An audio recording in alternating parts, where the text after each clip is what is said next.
Admiral Kethver stood on the bridge of his massive warship and looked down at the small, blue planet below. Earth, such a tiny world, spinning slowly in the darkness of space. The humans who lived there had no idea what was coming for them. Admiral's skin was gray and rough, like old leather. His eyes were black and cold. He had destroyed many worlds before this one. Earth would be no different. At least, that's what he thought. "Sir, the gates are ready," said Commander Vexter, bowing low. The commander's voice shook with fear. Everyone feared Admiral Kethver. He had earned that fear through blood and fire. Kethver smiled, showing sharp teeth. "Good. Today the humans learn their place in the galaxy. They are nothing but insects. We will step on them like the bugs they are." The Zelhari Dominion ruled 17 star systems. Their empire was old and powerful. For thousands of years, they had taken what they wanted from weaker races. The humans were just the latest species to stand in their way. The trouble had started 3 months ago. Human colonies on the edge of space had found something valuable. Rare metals that the Zelhari needed for their ships and weapons. The Admiral had sent a message to Earth's leaders.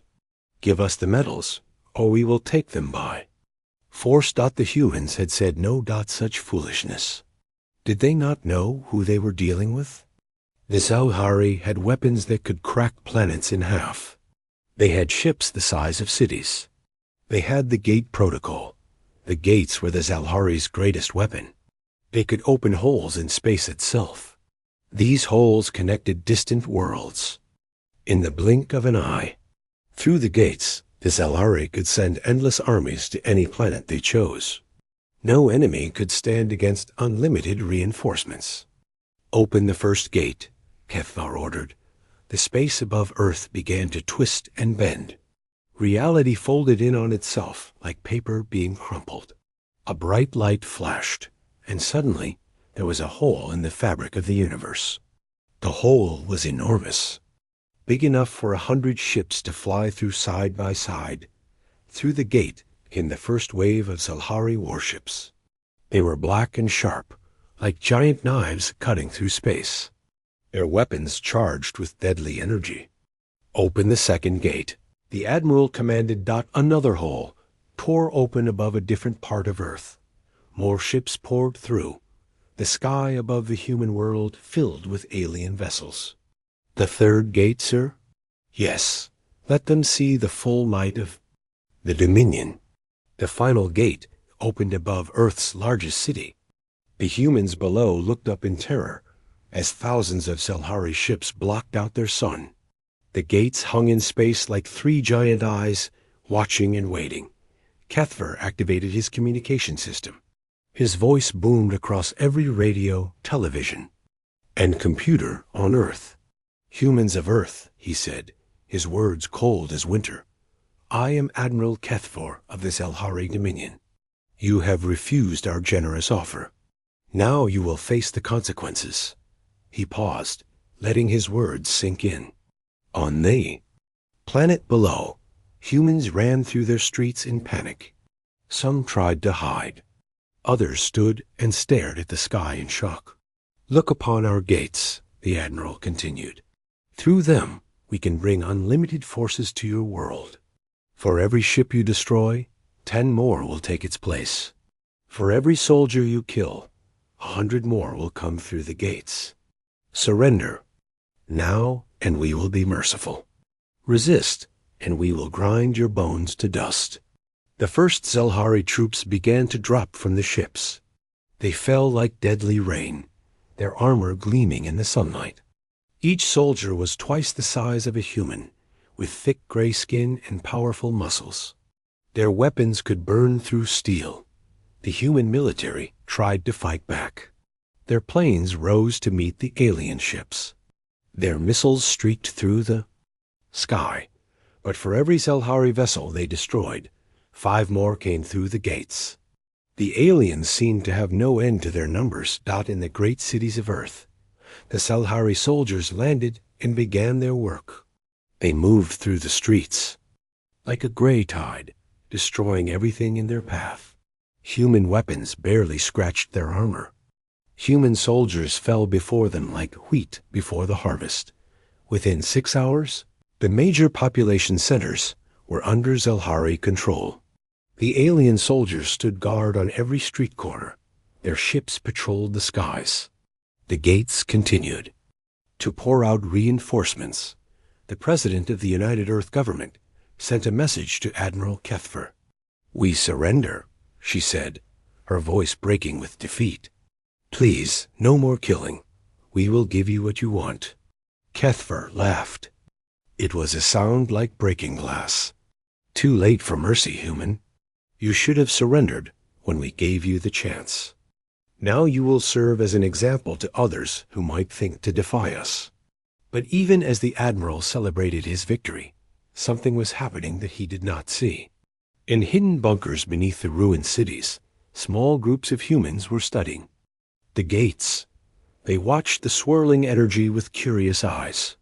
They took measurements and made calculations that Dr. Sarah Chun crouched in a basement laboratory under what used to be Geneva. Around her, other scientists worked frantically at their computers. The building above them was in ruins, but their equipment still worked. "Look at these readings," she whispered to her colleague, Dr. Yamazaki. "The energy patterns are repeating. There's a mathematical sequence here." Dr. Yamazaki leaned closer to the screen. "You're right. It's like a code. A very complex code, but still a code." Above them, Zelhari soldiers marched through the rubble of their city. The aliens thought they had won a complete victory.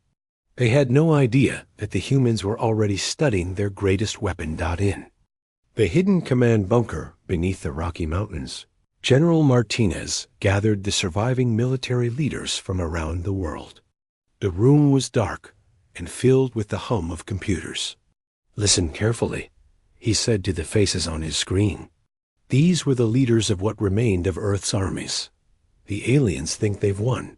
Let them think that. While they celebrate, we learn." Colonel Okafor from Africa nodded grimly. "My people are already studying the gate technology. There are patterns in the energy flow. Weaknesses we might exploit." "Good," Martinez said. "The Zelhari made one big mistake. They opened doorways to a species that doesn't know how to quit. They think these gates only work one way. They're about to learn different." Back on his command ship, Admiral Kethfer looked down at the conquered Earth with satisfaction. The planet was his now. The humans had put up less fight than he expected. Perhaps their reputation for stubbornness was overstated. "Sir," Commander Vexter approached carefully. "Our forces report complete control of all major population centers. Resistance has ended. Excellent. Begin mining operations immediately. I want those rare metals extracted and shipped to our factories within the month." "Yes, sir." "Should we close the gates now?" Kethfer waved a dismissive hand. "No, leave them open. Let the humans see them every day. Let them remember what happens when they defy the Dominion. Besides, keeping the gates open shows our strength. Any other species thinking of rebelling will see that we can maintain unlimited forces anywhere we choose." The Admiral turned away from the viewing screen. He had no way of knowing that his decision to keep the gates open was the biggest mistake in Zelhari history. The humans below were not broken. They were learning. And soon they would teach the Zelhari the true meaning of the word unlimited. In her underground laboratory, Dr. Chun smiled as her computer finished its latest calculation. "Yamazaki," she called softly, "I think I know how these gates work. And if I'm right, the Zelhari just gave us the keys to their entire empire." 3 weeks had passed since the Zelhari conquest of Earth. Admiral Kethfer sat in his comfortable command chair, reading reports from across the planet. Everything was going according to plan. The humans worked in their mines, digging up the precious metals his empire needed. They kept their heads down and did as they were told. Perfect. just as it should be. The Admiral did not know that beneath the surface, something incredible was happening. In hidden bunkers and secret laboratories around the world, human scientists were working day and night. They were doing what humans did best. They were learning. Dr. Sarah Chun had not slept in 3 days. Her eyes were red and tired, but her mind was sharp with excitement. She stared at the equations flowing across her computer screen. Each number brought her closer to understanding the impossible. "The gates aren't magic," she whispered to herself. "They're just science we don't understand yet." Dr. Yamazaki looked up from his own workstation. "Any progress, Sarah?" "More than progress," she said, her voice growing stronger. "I think I've cracked it. The Zelhari gates work on quantum entanglement principles. They create stable wormholes by linking particles across vast distances. That should be impossible. The energy requirements alone, ... Sarah smiled for the first time in weeks. "That's what I thought too. But look at this." She pointed to a series of calculations on her screen. "They're not generating all that energy themselves. They're borrowing it from the space between dimensions. It's brilliant, really. And completely stupid at the same time." "What do you mean?" "They built a door, Yamazaki, but they never learned how to lock it." Across the world, other human scientists were making similar discoveries. In a bunker beneath the ruins of Tokyo, Dr. Nakamura had figured out how to detect gate frequencies. In London's underground, Professor Williams had mapped the energy flow patterns. In a hidden facility in the Australian outback, Dr. Patel had discovered something even more interesting. The gates worked both ways. General Martinez received the reports in his mountain stronghold. The news was better than he had dared to hope. He called together his remaining commanders from around the world. "Ladies and gentlemen," he said to the faces on his secure video link, "our scientists have given us a gift. The Zelhari gates aren't just portals, they're highways. And highways run in both directions." Colonel Okafor leaned forward from her hidden base in Kenya. "You mean we can use their own gates against them?" "Better than that." Martinez smiled grimly. "We can build our own. Dr. Chun's team has figured out the basic principles. They're already working on a prototype." The prototype was small, no bigger than a dinner plate. Dr. Chun and her team had built it from scraps and salvaged alien technology. It hummed quietly in the corner of their laboratory, bending space in ways that should have been impossible. "Ready for the first test?" Dr. Yamazaki asked. Sarah nodded. "Let's see if we can open a door to the other side of this room." She activated the device. The air above it began to shimmer and twist. A small hole appeared, no bigger than a coin. Through it, they could see the far wall of their laboratory. "It works," Sarah breathed. "We actually did it." But they needed more than a tiny portal. They needed something that could carry people and equipment. Sarah's team worked for another week, improving their design. Each day, their gates grew larger and more stable. Meanwhile, human resistance fighters around the world began preparing for something the Zelhari never expected. They gathered weapons, made plans, and waited for the signal. The aliens thought they were controlling a broken population. They had no idea they were sitting on top of an awakening giant. The first human mission through a gate took place on a cold Tuesday morning. Captain Elena Vasquez volunteered to be the test pilot. She was a special forces officer who had survived the initial invasion by hiding in the mountains. Now she stood before a gate that was barely large enough for one person. "Remember," Dr. Chun told her, "this is just reconnaissance. Go through, look around for 30 seconds, then come back. Don't engage the enemy. We need to know what's on the other side before we commit to anything bigger." Elena nodded and stepped forward. The gate felt strange as she passed through it, like walking through thick water. For a moment, everything went dark. Then she was standing in what looked like a storage room filled with alien equipment. She was inside a Zelhari ship. Elena counted to 30, memorized everything she could see, then stepped back through the gate. The portal closed behind her with a soft whisper. "Well," Sarah asked. "We're not just connected to other places on Earth," Elena said, her eyes wide with amazement. "That was a Zelhari vessel. I was actually inside one of their ships. The implications were staggering.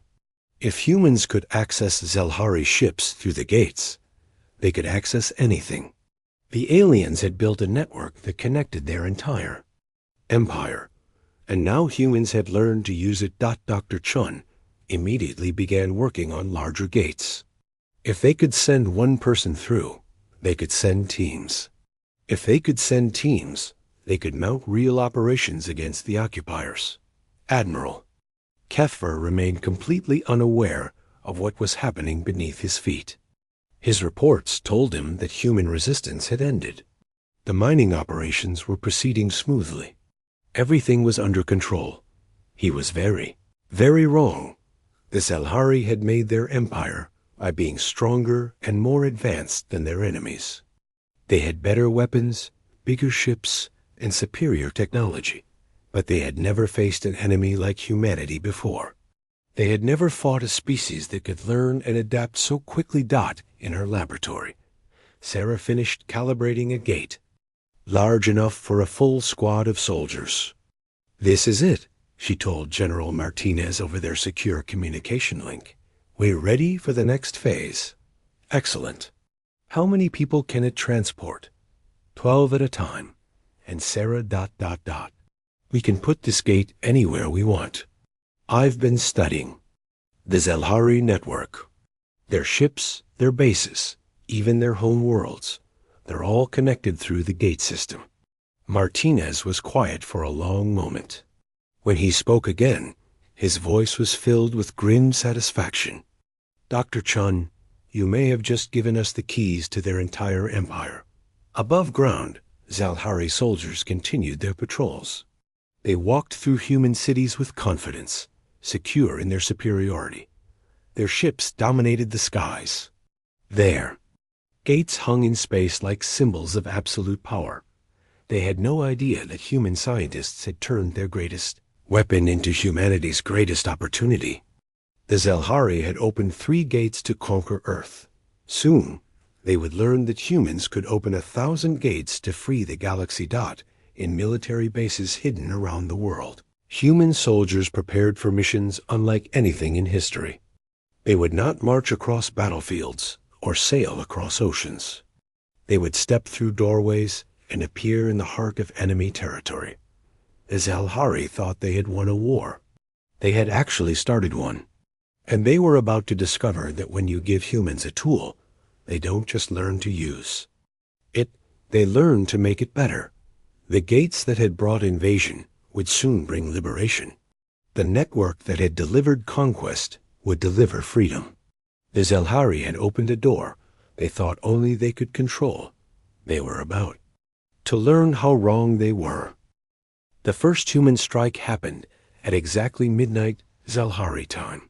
Captain Elena Vasquez led a team of 12 soldiers through Dr. Chun's experimental gate. One moment they were standing in an underground bunker on Earth.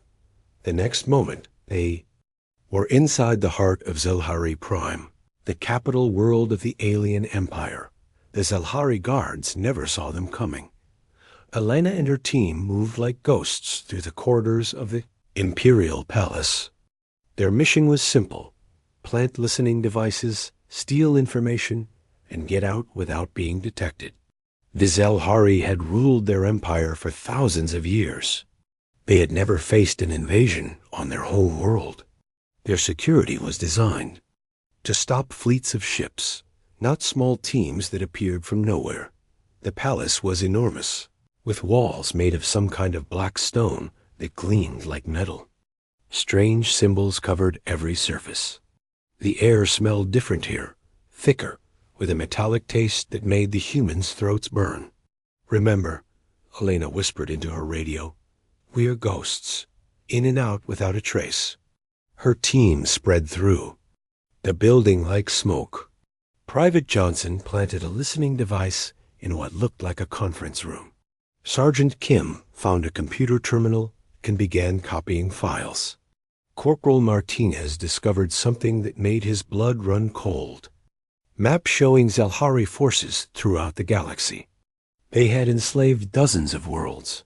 The mission lasted exactly 28 minutes.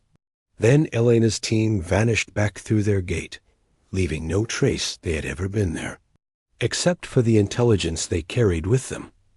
General Martinez studied the stolen files with growing amazement.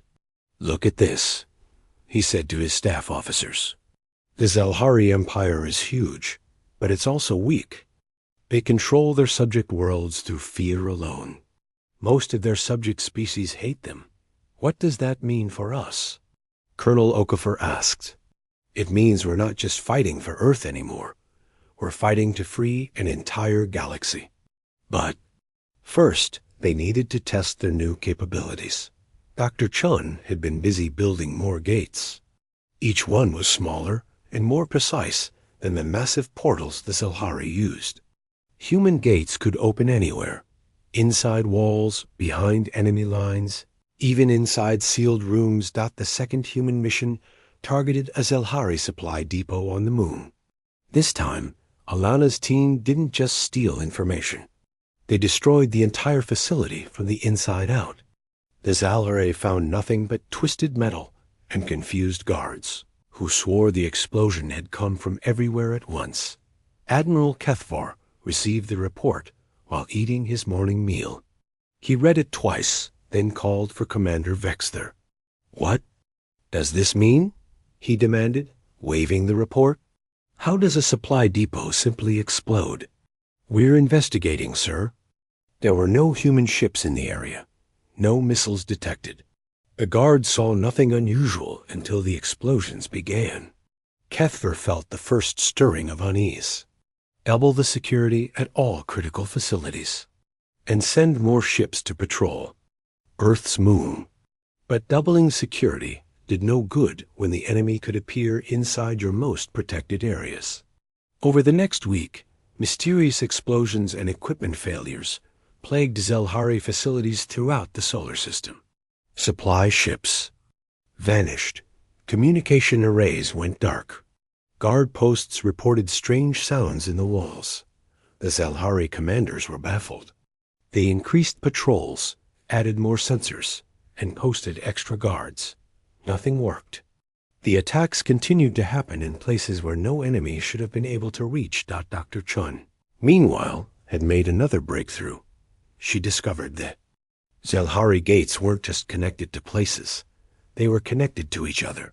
The entire network was like a vast spider web stretching across the galaxy. And now humans had learned to crawl along those threads. "We can reach any world in the Zelhari Empire," she reported to General Martinez. "Their own gate network will take us there." This changed everything. Human teams began appearing on distant worlds where no human had ever set foot before.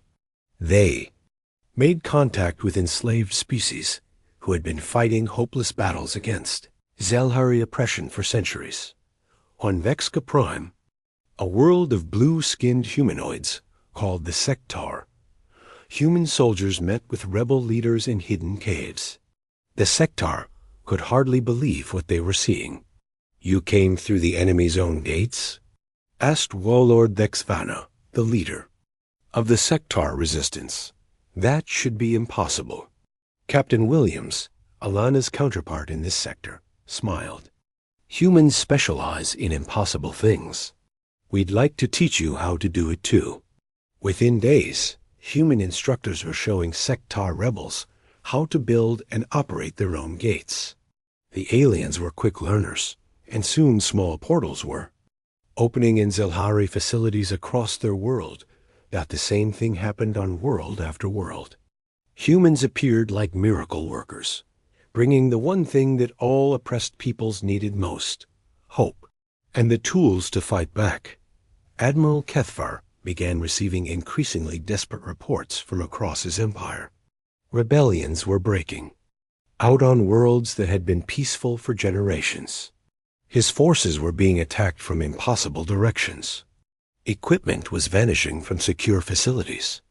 His communications network was full of confused messages from commanders who couldn't explain what was happening. "Sir," Commander Vexter said during their daily briefing, "I'm beginning to think these incidents are connected. The timing is too precise to be coincidence." "Connected how?" "We're talking about attacks on dozens of different worlds, separated by thousands of light years." "That's just it, sir.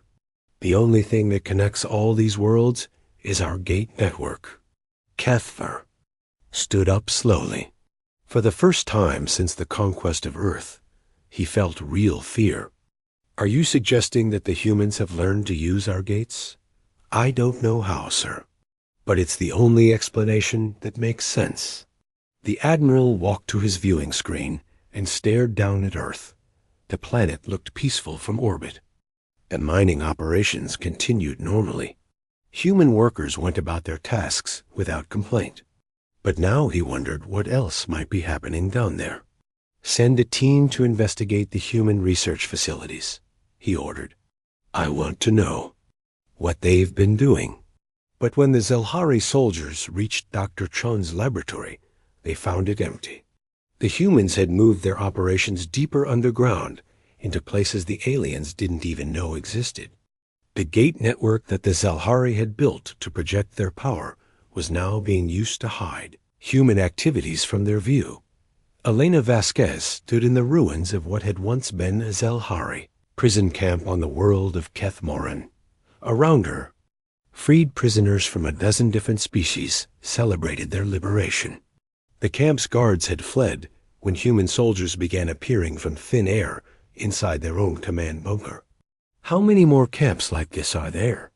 Elena asked Zephyr, a tall insectoid alien who had been imprisoned for opposing Zelhari rule on his home world.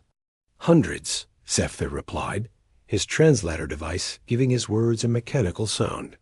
"Maybe thousands.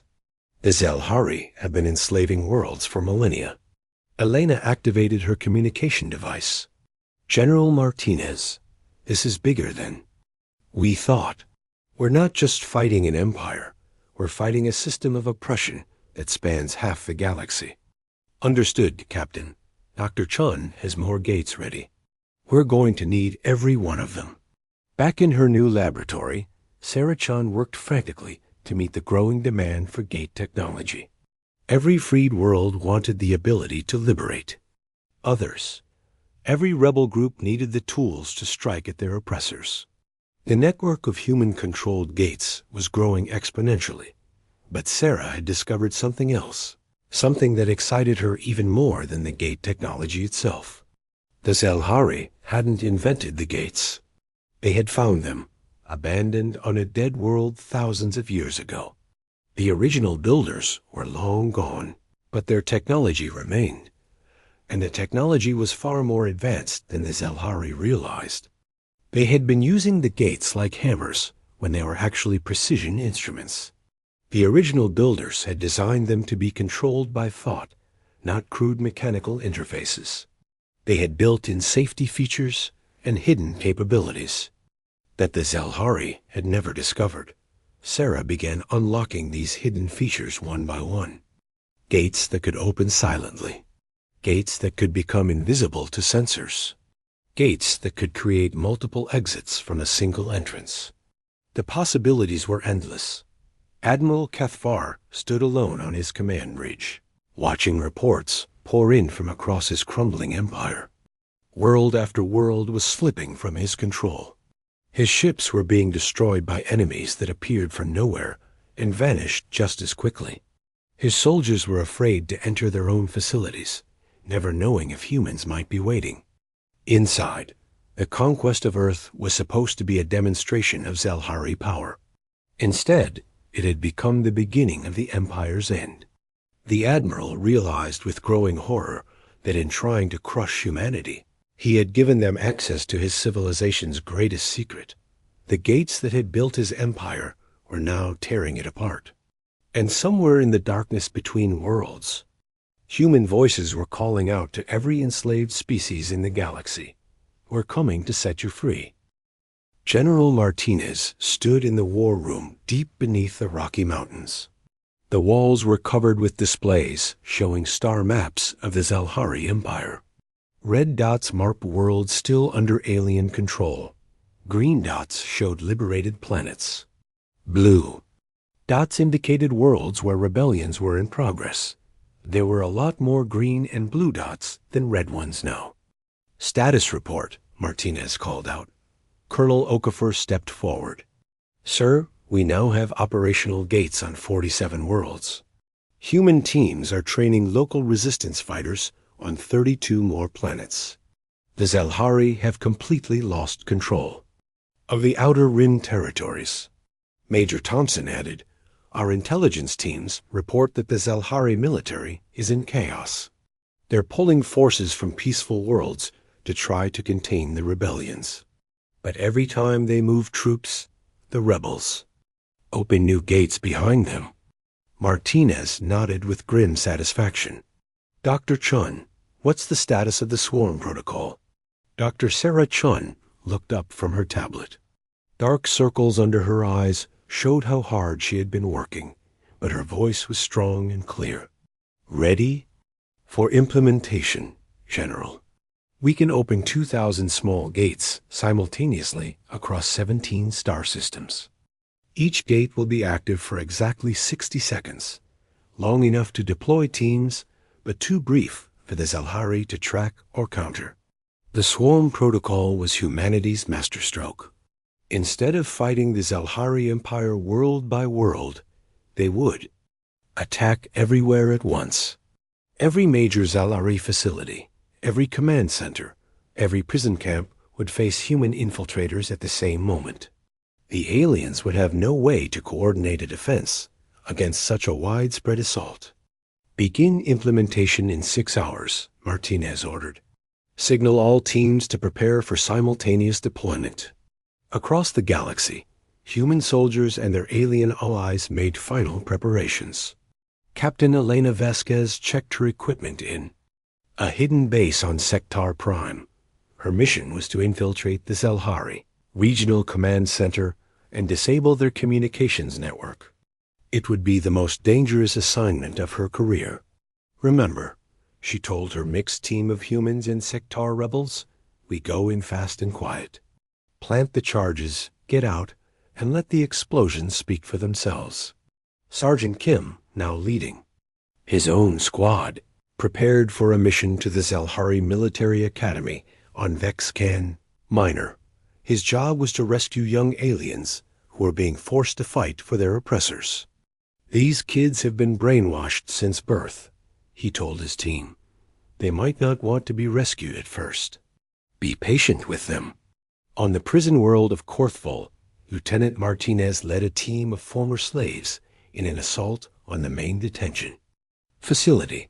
The complex held over 10,000 political prisoners from dozens of worlds. "Today, we empty every cell," she announced. "Today, we show the galaxy that no cage can hold freedom." The countdown began. In hidden bunkers throughout human space, gate operators made final calibrations.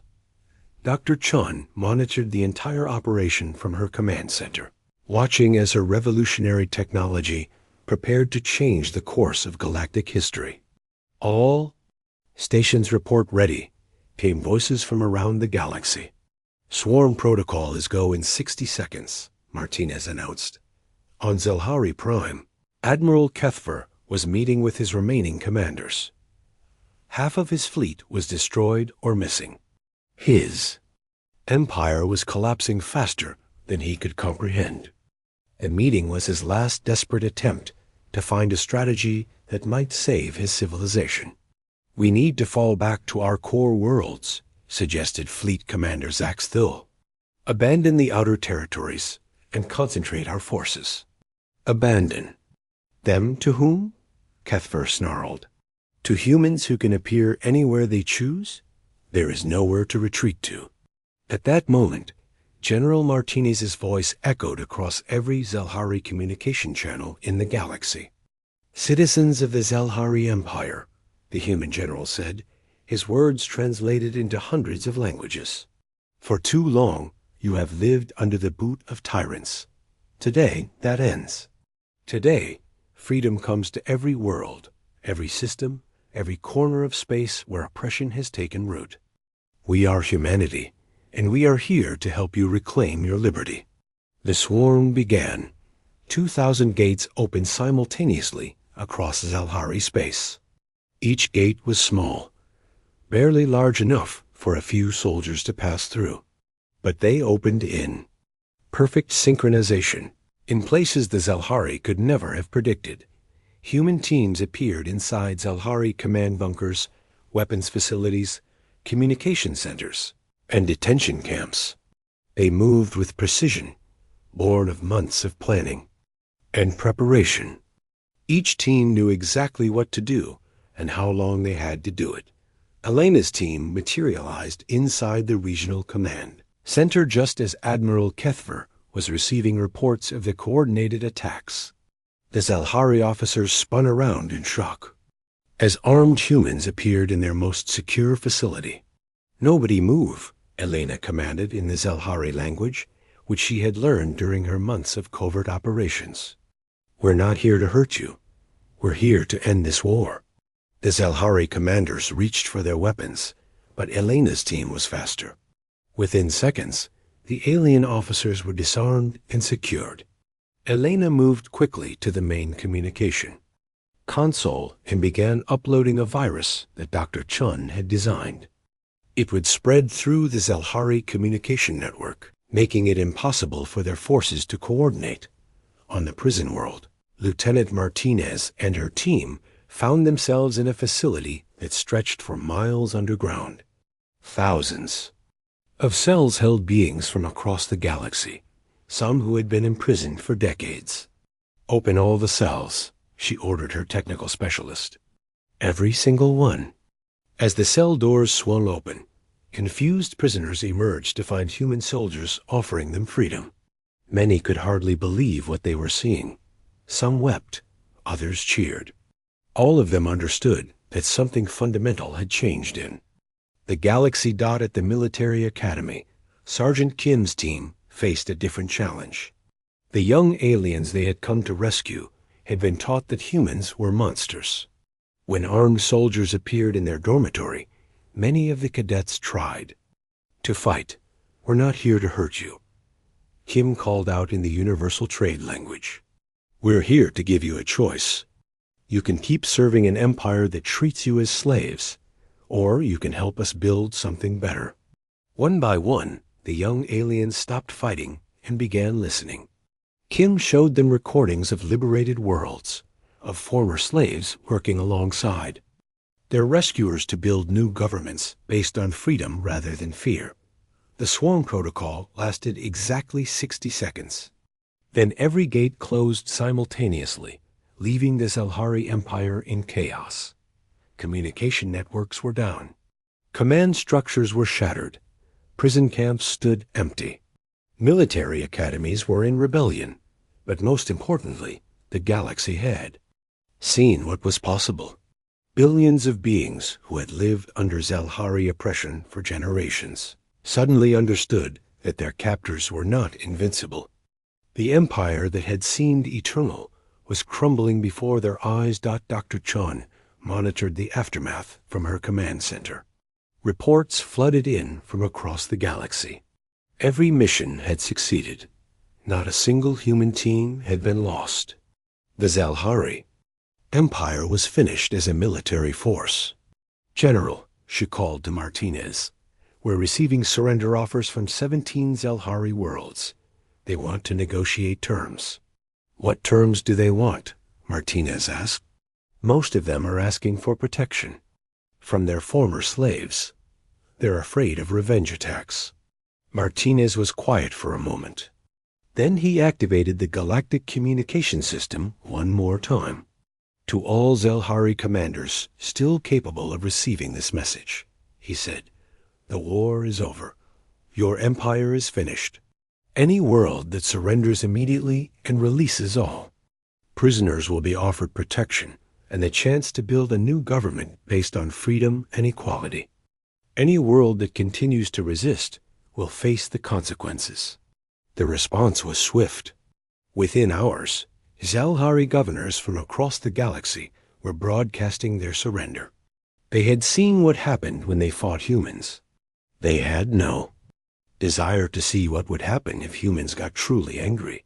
On Zalhari Prime, Admiral Kethfer sat alone in his ruined command center. His communications were down. His fleet was scattered or destroyed. His empire was gone. A small gate opened behind him. General Martinez stepped through, flanked by 2 human soldiers. "Admiral," Martinez said politely, "I believe we need to talk." Kethva turned slowly to face the human general. "You have won," he said simply. "What happens now?" "Now," Martinez replied, "we help you build something better. Something where all species can live free. The gates your people discovered were never meant to be weapons of conquest. They were meant to bring civilizations together in peace." The admiral looked at the human general with something like wonder. "You could destroy us completely. Why would you show mercy?" Martinez smiled. "Because that's not who we are. We didn't fight to destroy your people, Admiral. We fought to free everyone your empire had enslaved, including you." Outside the windows of the command center, the sky began to fill with ships. But these were not warships coming to finish the conquest. They were rescue vessels, medical ships, and construction craft. Humans had come not as conquerors, but as liberators. The gate that the Zalhari had opened to Earth would never close, but it would no longer carry instruments of war. Instead, it would carry hope. 1 year later, Dr. Sarah Chun stood in what had once been Admiral Kethfer's command center. The room looked completely different now. The cold metal walls had been replaced with warm colors and living plants. Sunlight streamed through new windows. It opened onto gardens where dozens of alien species worked side by side. Sarah was no longer just a scientist, hiding in underground bunkers. She was now the director of the Galactic Gate Council, helping coordinate the peaceful use of gate technology across hundreds of worlds. The work was challenging, but she had never been happier. Dr. Chun, called Zephyr, the insectoid alien who had once been imprisoned by the Zalhari. He now served as the representative for his world in the new Galactic Assembly. "The morning briefing is ready to begin." Sarah nodded and walked to the main conference room. The space was filled with beings from across the galaxy, humans, Sektar, Ex-Khani, former Zalhari, and dozens of other species. A year ago, most of these peoples had been enemies or strangers. Now they worked together to build something unprecedented, a galactic civilization based on cooperation rather than conquest. General Martinez appeared on the main screen from his headquarters on Earth. "Good morning, everyone. I'm pleased to report that the latest group of worlds has voted to join the Free Galaxy Alliance. That brings our total membership to 247 systems." Applause filled the room. Each new member world meant millions more beings living in freedom instead of oppression. "What about the remaining Zalhari holdout worlds?" asked Warlord Vexvana of the Sektar. Martinez's expression grew more serious. "There are still 12 Zalhari systems that refuse to surrender or negotiate.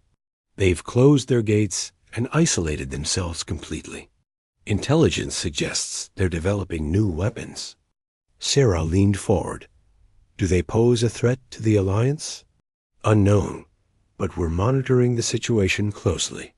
After the meeting, Sarah walked through the corridors of what was now called Unity Station. The complex had been built around the original Zalhari Command Center, but it bore no resemblance to the cold military facility it had once been. Gardens grew in every available space. Children from a dozen species played together in the common areas. Art from hundreds of worlds decorated the walls. She stopped at her favorite viewing window and looked out at the incredible sight beyond. Hundreds of ships moved through space in perfect harmony. Trade vessels, passenger liners, research ships, and construction craft. The orbital shipyards that had once built weapons of war now constructed hospitals, schools, and exploration vessels. Most amazing of all were the gates themselves. The massive military portals that the Zelhari had used for conquest had been replaced by networks of smaller, more elegant gateways. These new gates were works of art as much as technology, incorporating designs and materials from every member species of the Alliance. "Impressive, isn't it?" came a familiar voice behind her. Sarah turned to see Admiral Kethvar approaching. The former Zelhari commander looked very different than he had a year ago. He still wore a uniform, but instead of the black and silver of the Dominion, he now wore the blue and gold of the Alliance peacekeeping force. His role had changed from conqueror to protector. "Hello, Admiral," Sarah said warmly. "How are the new recruits doing?" Kethvar's expression softened, something that would have been impossible during his days as a Zelhari military leader. "Better than I hoped. Young Zelhari who grew up under the old system are eager to learn a different way of life. They want to be part of building something positive instead of destroying it." The Admiral had become one of the Alliance's most valuable assets. His knowledge of Zelhari military thinking helped the peacekeeping force predict and prevent conflicts before they started. More importantly, his public support for the Alliance encouraged other former Zelhari to embrace the new order instead of fighting it. "Any word from the holdout systems?" Sarah asked. Kethvar's expression darkened. "My former colleagues are making a terrible mistake. They think they can develop weapons powerful enough to reconquer the galaxy. They don't understand that the age of conquest is over." "What kind of weapons?" "Unknown, but I know how they think. They'll try to build something that can destroy gate networks entirely. They believe that if they can cut off our ability to move quickly between worlds, they can return to the old ways of slow conquest with traditional fleets." Sarah felt a chill of concern. The gate network was more than just a transportation system now. It was the foundation of galactic civilization. Millions of worlds depended on it for trade, communication, and mutual support. If someone found a way to destroy it, thoughts were interrupted by an urgent alarm. The communication system crackled to life with General Martinez's voice. "All Alliance forces, this is Priority 1 alert. Long-range sensors have detected massive energy signatures from the Zelhari holdout systems. Multiple large gates are opening simultaneously. All defensive positions, prepare for possible attack." Sarah and Kethvar rushed to the command center.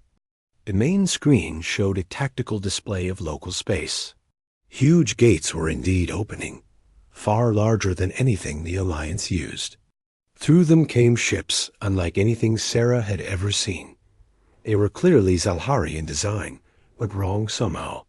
Instead of the elegant curves of traditional Zelhari vessels, these ships were angular and threatening. Dark energy crackled around their hulls. Most disturbing of all, they seemed to absorb light rather than reflect it, making them appear like holes in space itself. "Those aren't normal ships," Kethvar said, his voice filled with horror. "They've been experimenting with dark matter technology. Those vessels could punch through any defense we have." The dark ships began moving toward Unity Station and the surrounding inhabited worlds. As they flew, space itself seemed to bend and twist around them. Any Alliance ship that came too close simply vanished, consumed by the terrible energies the Zelhari had unleashed. "General Martinez," Sarah called over the communication system, "we need to evacuate the civilian populations. These ships are unlike anything we've prepared for." "Already working on it," Martinez replied grimly. "But we have millions of beings on hundreds of worlds. We can't evacuate everyone fast enough." That's when Sarah had an idea. It was dangerous, possibly suicidal, but it might be their only chance. Admiral Kethvar, she said, turning to the former Zelhari commander, those ships are using dark matter technology. What happens when dark matter meets normal matter? Annihilation, Kethvar replied immediately. Both are destroyed completely, releasing enormous amounts of energy. Why do you? His eyes widened as he understood what she was thinking. No, Dr. Chun, that's too dangerous. The energy release could destroy entire star systems. Only if we do it wrong, Sarah said, already moving toward her laboratory. But if we do it right, we could create a controlled annihilation reaction. Instead of destroying everything, we could channel that energy into the gate network itself. She began working frantically at her computers, pulling up the most advanced gate equations she had ever attempted. What she was planning was theoretically possible, but it had never been tested. One mistake could indeed destroy everything they had built. The dark ships were getting closer. Reports came in of outer defense stations simply disappearing as the Zelhari weapons consumed them. Time was running out. Sarah, Kethvar said gently, even if your plan works, someone would have to manually control the gate during the annihilation reaction. The energies involved would kill anyone in the control chamber. Sarah looked up from her work. I know. I'll do it. No, came General Martinez's voice over the communication system. He had been monitoring their conversation. Dr. Chun, you're too valuable to the Alliance. We'll find another way. There is no other way, Sarah replied calmly. I'm the only one who understands the gate technology well enough to control the reaction, and someone has to make the sacrifice. She continued, working, refining her calculations. Around her, Alliance forces prepared for what looked like their final battle. Ships that had been built for peace and exploration, prepared to face weapons designed for absolute destruction. But then something unexpected happened. Gates began opening throughout the Alliance territory, not the massive military portals used by the dark ships, but thousands of small, precise gates. Through them came not weapons or soldiers, but ordinary citizens from hundreds of worlds. Farmers, teachers, shopkeepers, students, artists, and workers of every description stepped through the gates. They came from human worlds, Siktar colonies, former Zelhari territories, and dozens of other civilizations. Each carried the tools of their trade, but they came with a single purpose. What are they doing? Kethvar asked in amazement. CE Feather stepped forward, speaking for the massive crowd of civilians who had just arrived. Dr. Chun, you taught us that the gates belong to everyone. You showed us that freedom is worth fighting for. We won't let you face this alone. Sarah stared in wonder as beings from across the galaxy formed orderly lines leading to her laboratory. I don't understand. What can civilians do against weapons like those? We can help you build a better gate, said a Vexconi engineer. My, people are experts in energy containment? We know how to work with dangerous materials, added a human mining foreman from the asteroid colonies.